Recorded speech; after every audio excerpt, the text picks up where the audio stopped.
पिता की मृत्यु के बाद बेटा अपनी माँ को वृद्धाश्रम में छोड़ आया। कुछ समय के बाद वृद्धाश्रम से बेटे के पास फ़ोन आया कि तुम्हारी माँ की तबीयत खराब है, जा आके अपनी माँ से मिल लो, वो ज़िंदगी की आखिरी सांसें गिन रही है। बेटा वृद्धाश्रम गया और देखा वाकई में ही उसकी माँ की तबीयत बहुत ख़राब है और वो ज़िंदगी के आखिरी पड़ाव पर है।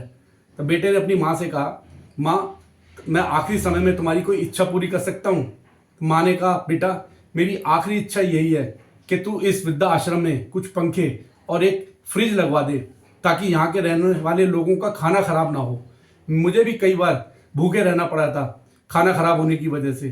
तब बेटे ने अपनी माँ से कहा, माँ तुम इतने सालों से यहाँ हो, तुमने आज तक कभी इस वृद्धाश्रम के बारे में कुछ नहीं कहा और आज मरते वक्त तुम्हें इस वृद्धाश्रम पर इतना प्यार आ रहा है, ऐसा क्यों?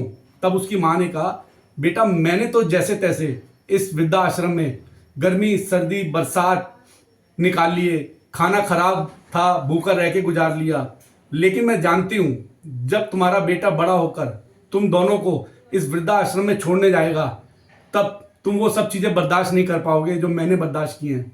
और इतना कहकर उस माँ की सांसें निकल गईं और बेटा आंखों से रोने लगा और अपना हाथ अपनी माँ के हाथों में देके बोला, माँ मुझसे गलती हो गई। मैं हर बेटे से यही कहना चाहता हूँ कि अपने माता पिता का साथ ना छोड़ें। और जाते जाते मैं ये दो लाइनें एक माँ के लिए कहना चाहता हूँ कि मेरी दुनिया में जो शौहरत है वो मेरी माँ की बदौलत है। ए ऊपर वाले तू मुझे और क्या देगा, मेरी माँ ही मेरी सबसे बड़ी दौलत है।